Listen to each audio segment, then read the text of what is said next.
ఏకాదశ సర్గ 11వ సర్గ. హనుమంతుడు రావణ భవనమున సీతను వెదుకుట. 1వ శ్లోకము. అవధూయ చ తాం బుద్ధిం బభూవావస్థితస్తదా జగామ చాపరాం చింతాం సీతాం ప్రతి మహాకపిః.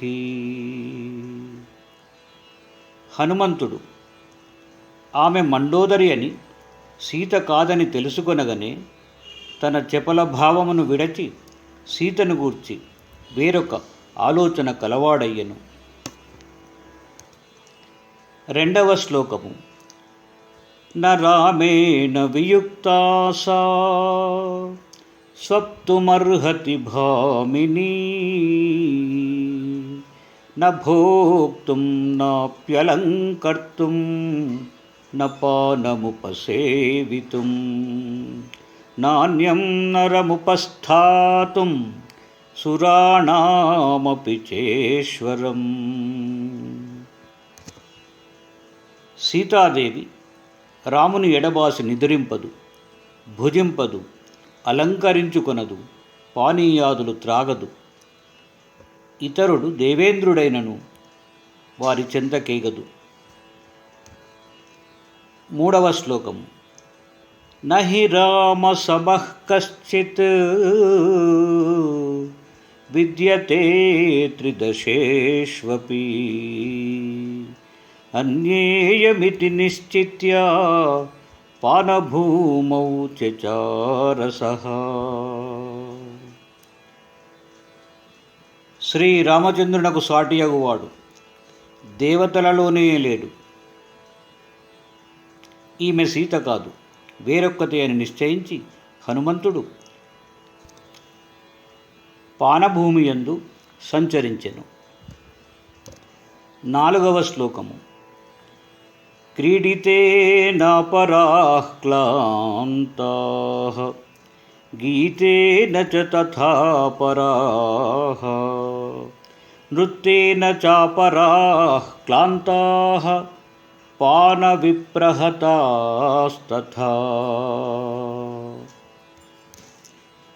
రావణుని స్త్రీలలో కొందరు క్రీడించుట చేతను, మరికొందరు పాడుట చేతను, ఇంకొందరు నృత్యము చేతను, కొందరు మద్య సేవనము చేతను అలసిపోయి ఉండిరి. 5వ శ్లోకము. మురజేషు మృదంగేషు పీఠికాసు చ సంస్థితాః తథాస్తరణముఖ్యేషు సంవిష్టాశ్చాపరాః స్త్రియః. మరికొందరు స్త్రీలు మద్దెళ్లపై,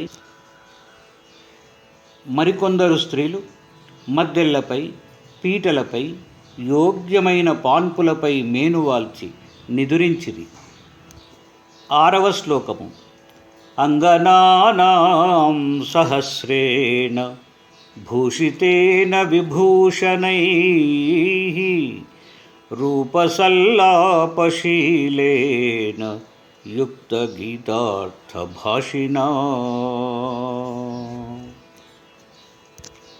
అట్లు వివిధములైన అలంకారములతో అలంకరించబడిన వారును, తమ సౌందర్యమును వర్ణించువారును, ఆయా సమయమునకు తగిన పాటలు పాడి వాటి యొక్క అర్థములను వివరించుచున్నవారును అయిన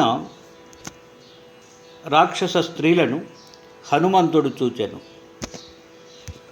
7వ శ్లోకము. దేశకాలాభియుక్తేన యుక్తవాక్యాభిధాయినా రతాభిరత సంసుప్తం దదర్శ హరియూధపః.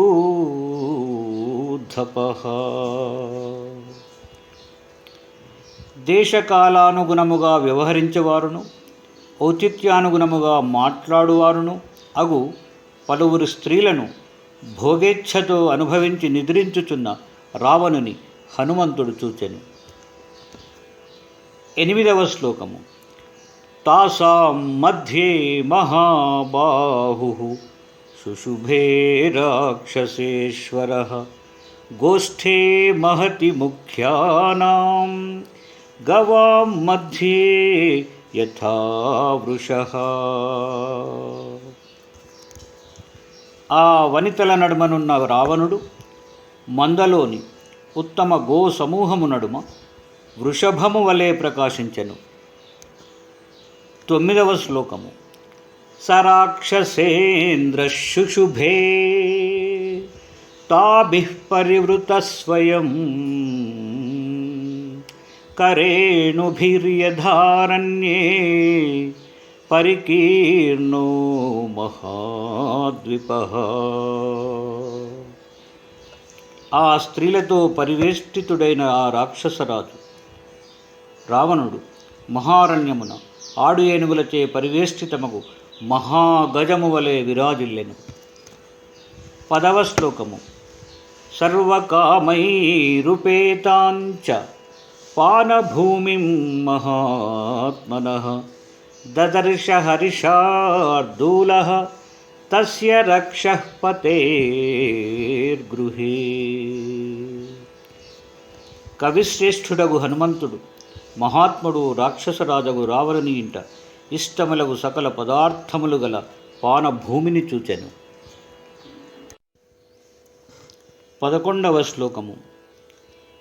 మృగాణాం మహిషానాం చ వరాహానాం చ భాగశః తత్రన్యస్తాని మాంసాని పానభూమౌ దదర్శ సః. ఆ పానభూమి యందు హనుమంతుడు మృగములు, దున్నలు, వరాహముల యొక్క మాంసములు వేరువేరు పాత్రలలో నుండగా చూచెను. 12వ శ్లోకము. రౌక్మేషు చ విశాలేషు భాజనేష్వర్ధభక్షితాన్ దదర్శ హరిషార్దూలః మయూరాన్ కుక్కుటాంస్తథా. విశాలమగు ఆ బంగారు పాత్రలో సగము తిని వదిలివేయబడిన నెమలి, కోడి మాంసములను కపిశ్రేష్ఠుడైన హనుమంతుడు అచ్చట చూచెను. 13వ శ్లోకము. వరాహవార్ధ్రానసకాన్ దధి సౌవర్చలాయుతాన్ శల్యాన్ మృగమయూరాంశ్చ హనుమానన్వవైక్షత. వరాహములు, ఖడ్గమృగములు, ముండ్లపందులు, లేళ్ళు, నెమళ్ళ మాంసములను మరియు పెరుగుతో సౌవర్చలమనబడే లవణముతో కలిపి వండిన నంజుకొనుటకు ఉపయోగింపబడే వంటలను, పదార్థములను అక్కడ హనుమంతుడు చూచెను. 14వ శ్లోకము. క్రకరాన్ వివిధాన్ సిద్ధాన్ చకోరానర్ధభక్షితాన్ మహిషానేకశల్యాంశ్చ ఛాంగాంశ్చ కృతనిష్ఠితాన్. మిక్కిలి పక్వము చేయబడిన వివిధములగు కొక్కెర మాంసములను, సగము తినగా మిగిలిన చకోర మాంసమును, దున్నపోతు మాంసమును, మత్స్యములను, సుపక్వమైన మేక మాంసమును హనుమంతుడు అచ్చట చూచెను. 15వ శ్లోకము. లేహ్యానుచ్చావచాన్ పేయాన్ భోజ్యాని వివిధాని చ. వివిధములగు పచ్చళ్లను, త్రాగదగిన చారు మున్నగు వానిని, పాయసాదులను, వివిధములగు భోజ్య పదార్థములను హనుమంతుడు అచ్చట చూచెను. 16వ శ్లోకము. తథామ్లలవనోత్తంసైః వివిధైరాగషాఢభైః హారనూపురకేయూరైః అపవిద్ధైర్మహాధనైః. మరియు ఆమ్ల లవణ ప్రధానములై తెల్ల ఆవాలు కలిపిన షడ్రస సంయుక్త భక్ష్యములతోడను చెల్లాచెదురుగా పడియున్న అమూల్యములైన హారములు అందెలు భుజగీర్తులతోడను ఉన్న ప్రాంతమును హనుమంతుడు దర్శించెను. 17వ శ్లోకము. పానభాజన విక్షిప్తై ఫలైశ్చ వివిధైరపి కృతపుష్పోపహారా భూః అధికం పుష్యతి శ్రియం.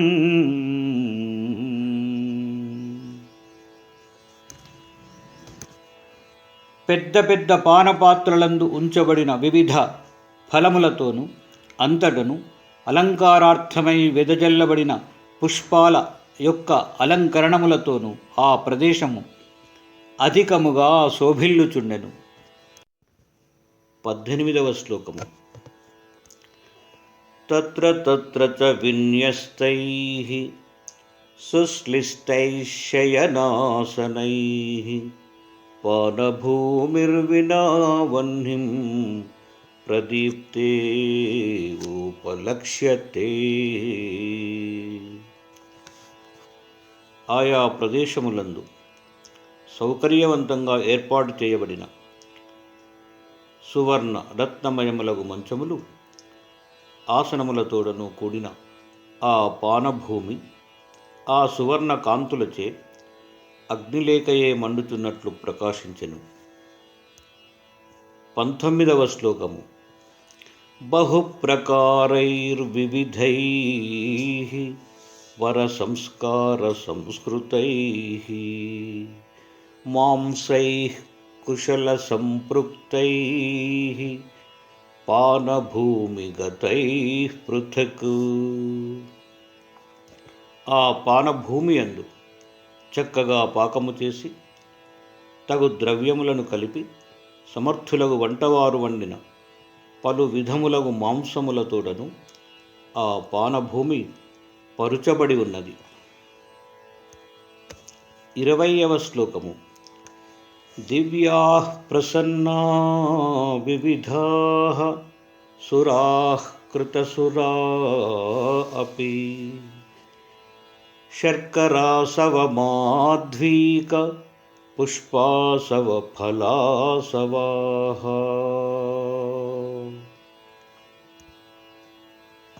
హనుమంతుడు అచ్చట అమృతమథన సమయమున పుట్టిన మధ్యజాతికి చెందినవి నిర్మలములు అగు పలు విధములు అగు మద్యములను చక్కెరతో తేనెతో ఫలరసములతో చేయబడిన కృత్రిమ మద్యములను ఆ పానశాలయందు చూచెను. 21వ శ్లోకము. వాసచూర్ణైశ్చ వివిధైః దృష్టాస్తైస్తైః పృథక్ పృథక్ సంతతా శుశుభే భూమిః మాల్యైశ్చ బహు సంస్థితైః. పలు విధములగు సుగంధ ద్రవ్యములు చేర్చబడి వేర్వేరు పాత్రలలో నుండగా చూచెను. మరియు అన్ని వైపులను పుష్పమాలలు అలంకరింపబడి ఉండెను. 22వ శ్లోకము. హిరణ్మయైశ్చ వివిధైః భాజనైస్ఫాటికైరపి జాంబూనదమయైశ్చాన్యైః కరకైరభిసంవృతా.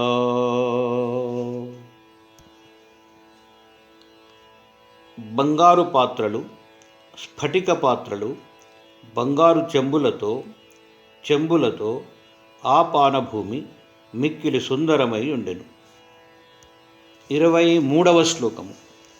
రాజతేషు చ కుంభేషు జాంబూనదమయేషు చ పానశ్రేష్టం తథా భూరి కపిస్తత్ర దదర్శః. వెండి కడవలలోను బంగారు కలశములలోను సమృద్ధిగానున్న దివ్యమగు మద్యమును ఆ పానశాలయందు హనుమంతుడు చూచెను. 24వ శ్లోకము. सोपश्यच्छातकुम्भानि शीधोर्मणिमयानि च राजतानि च पूर्णानि భాజనాని మహాకపిః. అట్లే బంగారు పాత్రలలో, మణిమయ పాత్రలలో, వెండి గిన్నెలలోనూ నిండుగానున్న మద్యమును హనుమంతుడు చూచెను. 25వ శ్లోకము. క్వచిదర్థావశేషాని క్వచిత్ పీతాని సర్వశః క్వచిన్నైవ ప్రపీతాని పానాని సదదర్శః. అందు కొన్ని పాత్రలలో సగమును, కొన్ని పాత్రలలో నిశ్శేషముగను, మరికొన్నింటిలో పూర్ణముగను మద్యము ఉండుట హనుమంతుడు చూచెను. 26వ శ్లోకము.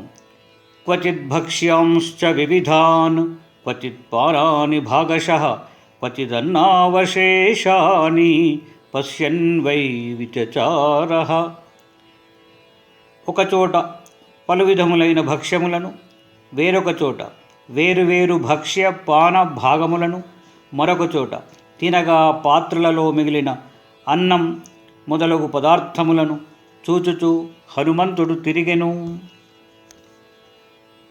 27వ శ్లోకము.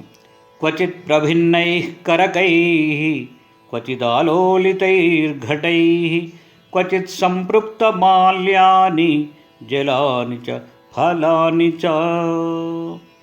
ఒకచోట పగిలిన చెంబులు, మరొక చోట పగలని చెంబులు, వేరొక చోట దొరలుచున్న కడవలు, మరొక చోట పూలమాలలు, కొన్ని చోట్ల నీరు పండ్లు ఉండగా హనుమంతుడు చూచెను. 28వ శ్లోకము. శయనాన్యత్ర నారీణాం శుభ్రాని బహుధా పునః పరస్పరం సమాశ్లిష్య కాశ్చిత్ సుప్తా వరాంగనాః.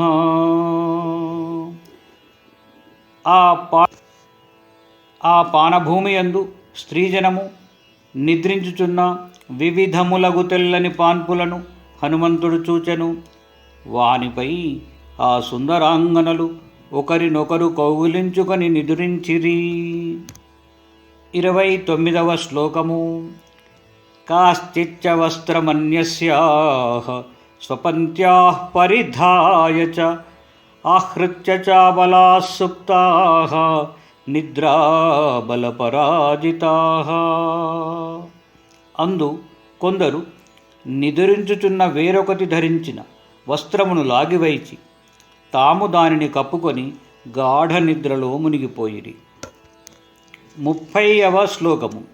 తాసాముచ్ఛ్వాసవాతేన వస్త్రం మాల్యం చ గాత్రజం నాత్యర్థం స్పందతే చిత్రం ప్రాప్య మందమివానిలం.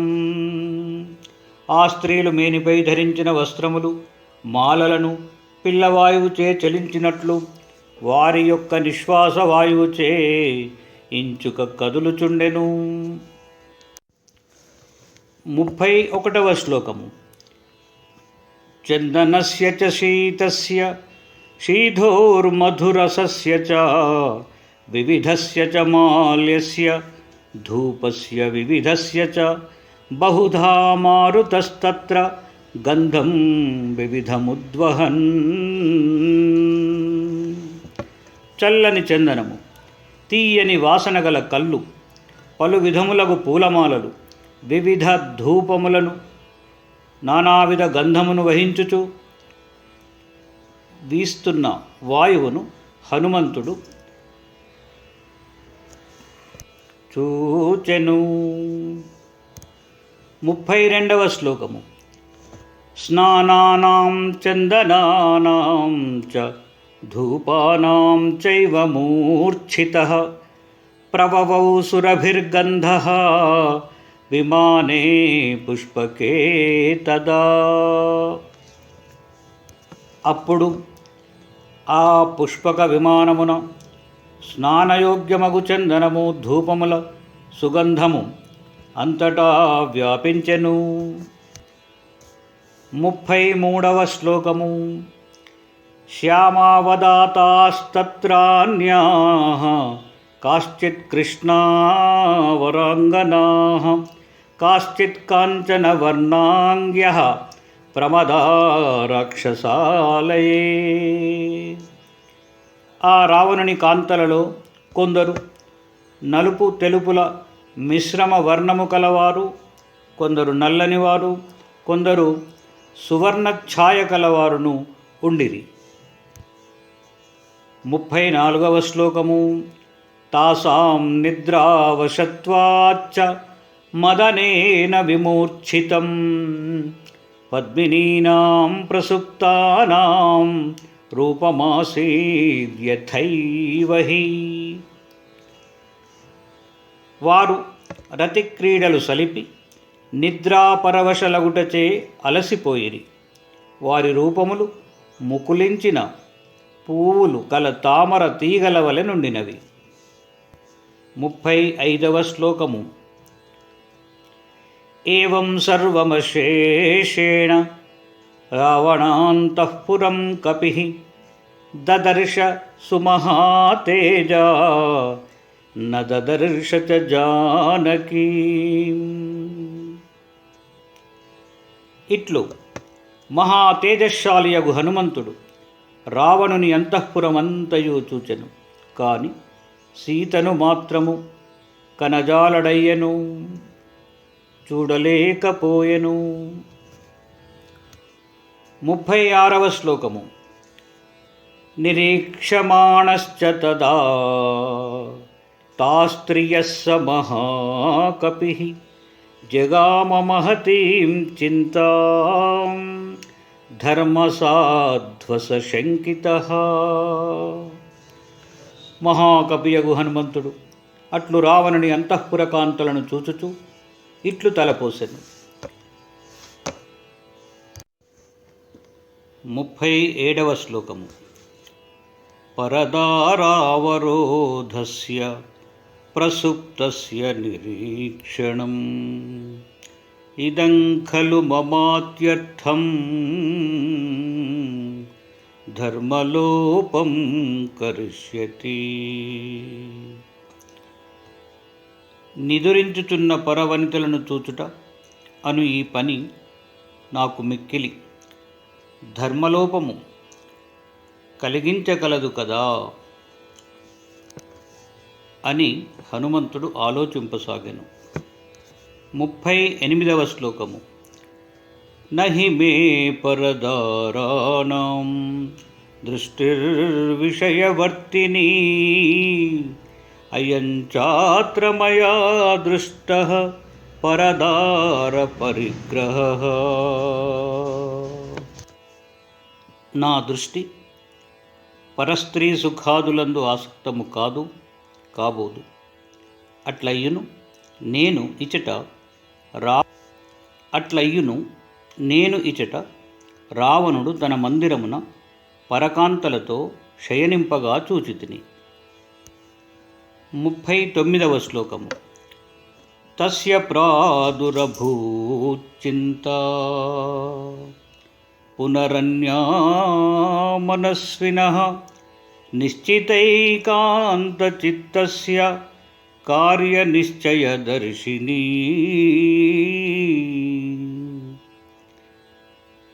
ఇట్లు తలంచి తదేక దృష్టితో ఆలోచించి కార్యనిశ్చయము చేసుకొనిన ఆ హనుమంతునకు వేరొక విధమగు ఆలోచన కలిగెను.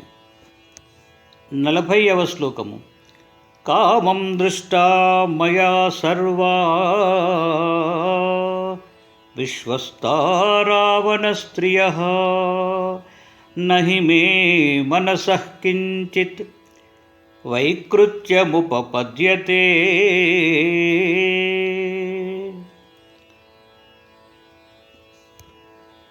రావణుని విశ్వాసము చూరగొనిన అతని కాంతలనెల్ల చూచితిని, అయినను దానివలన నా మదిలో ఎట్టి దుష్టభావనయు కలగలేదు అని హనుమంతుడు విమర్శించుకొనెను. 41వ శ్లోకము. మనోహి హేతు సర్వేషాం ఇంద్రియాణం ప్రవర్తనే శుభాశుభాస్వస్థాసు తచ్చ మే సువ్యవస్థితం. మంచి పనిని గాని చెడ్డ పనిని గాని చేయుటకై సకలేంద్రియములను ప్రవర్తింపచేయునది మనస్సు. అది నాయందు ఎంత మాత్రము చెదరక కుదురుగానున్నది. 42వ శ్లోకము. నాన్యత్ర హి మయా శక్యా వైదేహీ పరిమార్గితుం స్త్రియో హి స్త్రీషు దృశ్యంతే సదా సంపరిమార్గణే. ఏ ప్రాణిజాతి ఏ జాతికి చెందినదో ఆ జాతిలోనే దానిని వెతకవలేను.